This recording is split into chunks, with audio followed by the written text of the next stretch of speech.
So, here's what we're going to be talking about today. You have a unit exam coming up.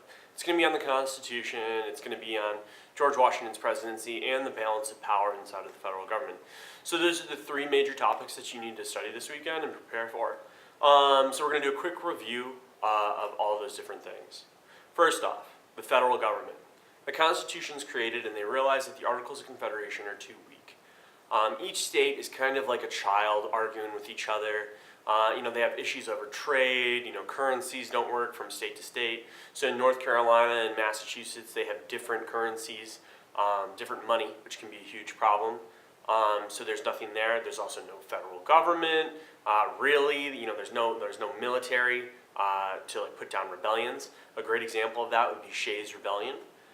Shays' Rebellion, if you remember, was in the western part of Massachusetts where farmers were forced to pay taxes.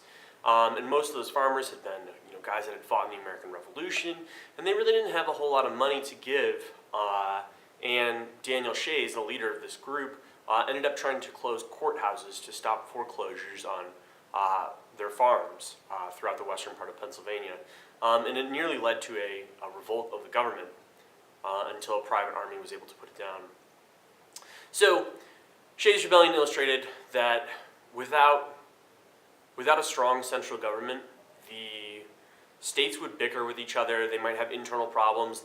They're not necessarily going to help each other out. It's kind of like having 13 children in a room with no parent watching them, no babysitter. So they're just going to misbehave and sort of cause all sorts of problems. And so that was really the main issue with the Articles of Confederation. On a quick side note, the Articles did have some positives.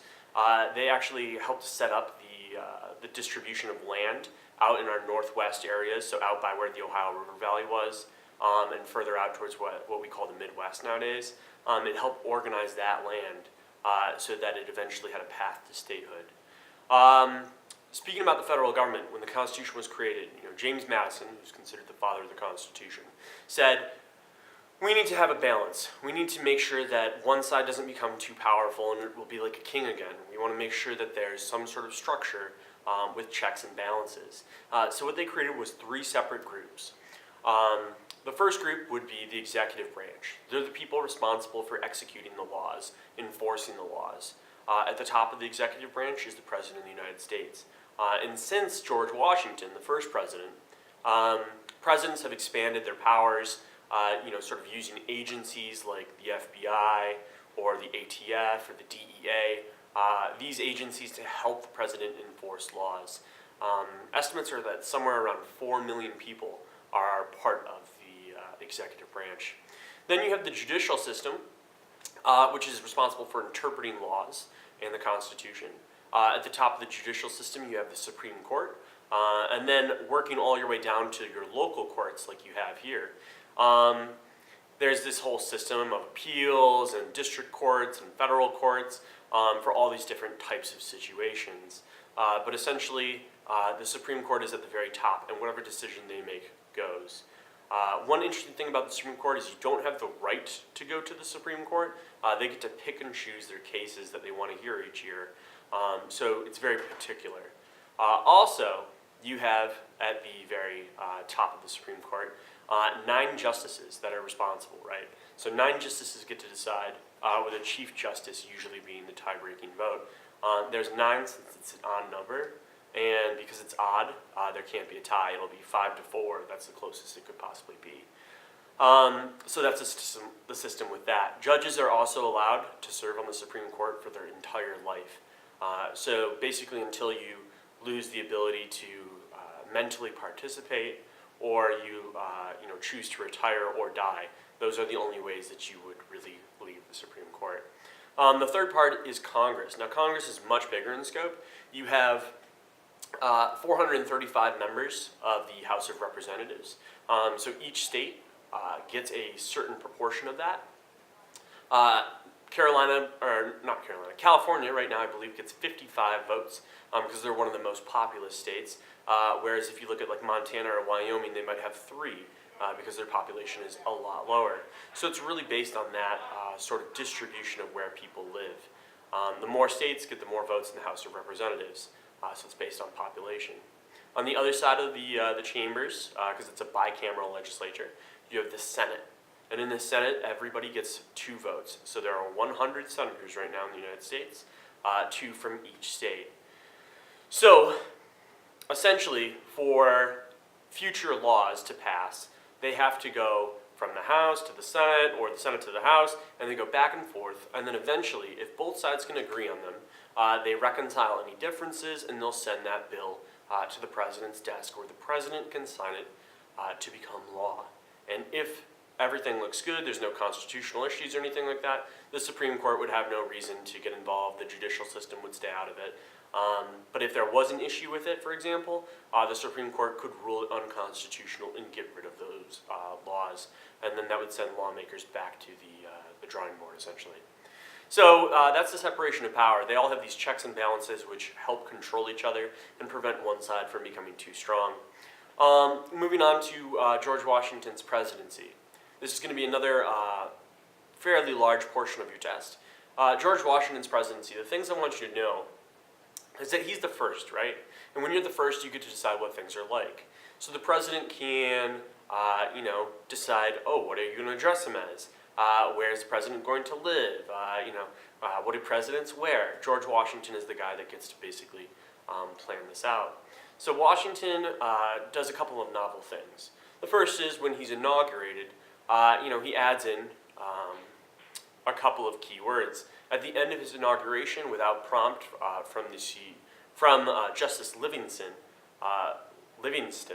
who was swearing him in, he adds, "So help me God," with his hand placed on a Bible at the end of his swearing-in oath.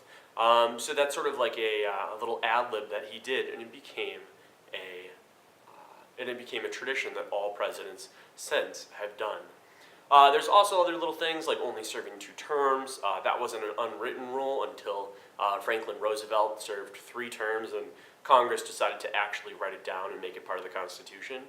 The president also said he wanted to be addressed as simply Mr. President, not Your Excellency or Your Highness or anything like that. So there were distinct lines where he wanted to make sure that people realized it was the position and not the man that they were trying to respect. He also only served 2 terms because he wanted to focus on the transition of power and guarantee that we didn't have any struggles or any, quasi-monarchs in this country. Also, President Washington was the first, and he created a cabinet. A cabinet is basically a group of advisors to help him on various issues. So things from what other countries are saying, to foreign trade issues, to monetary issues, all that stuff the president's responsible for dealing with, and he gets help from various people. Now, George Washington wanted to hear from both sides of the political spectrum, so he had both Alexander Hamilton and Thomas Jefferson actually in his cabinet, which is kind of strange because they were not really close to being similar at all. They're basically enemies, and you can actually hear that if you watch the first cabinet battle video from the Hamilton musical that's out now. So Washington was responsible for creating a cabinet and sort of delegating some of the responsibility and some of the issues to specific people and getting help with it that way. But Washington really is sort of a guiding hand to our country in the beginning. As he goes on forward in his farewell address, he makes 2 major points. Political parties can be dangerous for our country, and he warns that they might cause divisions, especially along what he calls geographic discriminations. So he is sort of referring to how slavery and the Democratic Party in the South was able to, sort of become unified, and that terror would separate them from the North, with Lincoln's party, the Republican Party, eventually in 1860. So he's sort of predicting that if we create political parties based on geographic discriminations, it can cause a lot of problems. Washington also talks a lot about basically foreign affairs and how you deal with other countries. He warns that permanent alliances can really get us stuck in the mud and cause a lot of problems, and so instead we should have temporary alliances with different countries only in extraordinary situations. So basically, permanent alliances, you might get drawn into wars like we did in World War I or World War II, but for the most part we should have temporary alliances. And so he's trying to stress the fact that we need to worry about ourselves.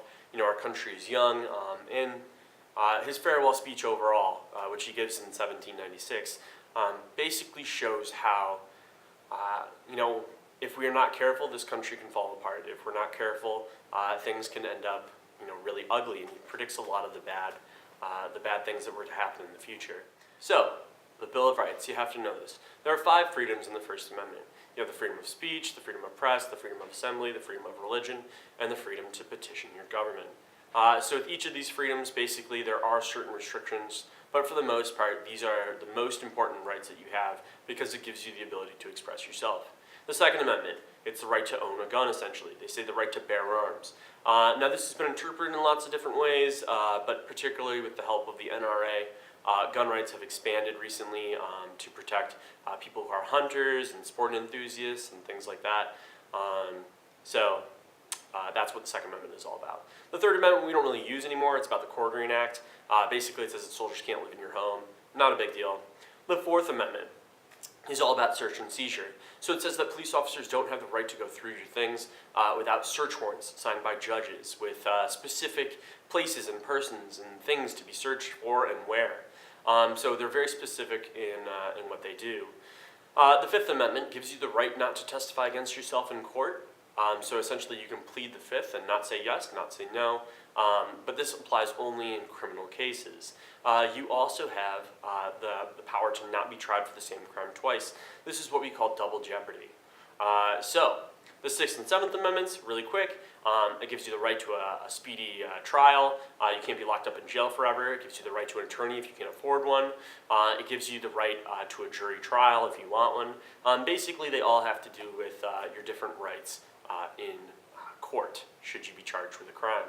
The Eighth Amendment also deals with that, but it's about cruel and unusual punishment. So essentially, there can't be cruel and unusual punishments handed out. You can't have $1 million bail for a speeding ticket, if you get arrested. You can't get whipped or hanged in prison, those kinds of things. Those aren't punishments. They would be considered cruel and unusual, and they can't happen anymore. The Ninth and Tenth Amendment are non-rights amendments. So basically, they're talking about how powers can't be taken away from people, and how in the Tenth Amendment, power can be divided between the federal government, the state government, and then local and yourself. So there are certain things that the government doesn't care about.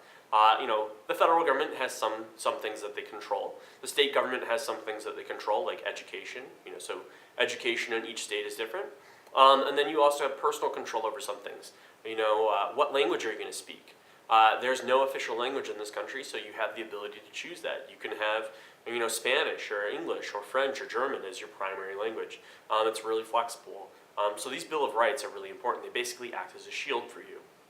So, to help you remember, the Bill of Rights is a shield. It's just like how Captain America can use a shield to protect himself.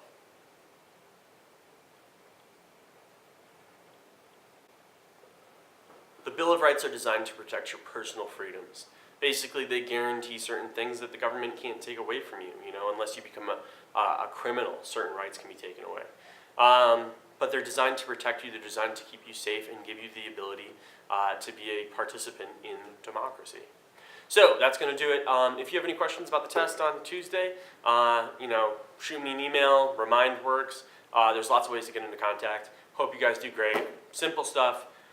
Make sure that you read through your notes. Go to sleep on time. Don't stay up too late. You guys will do great.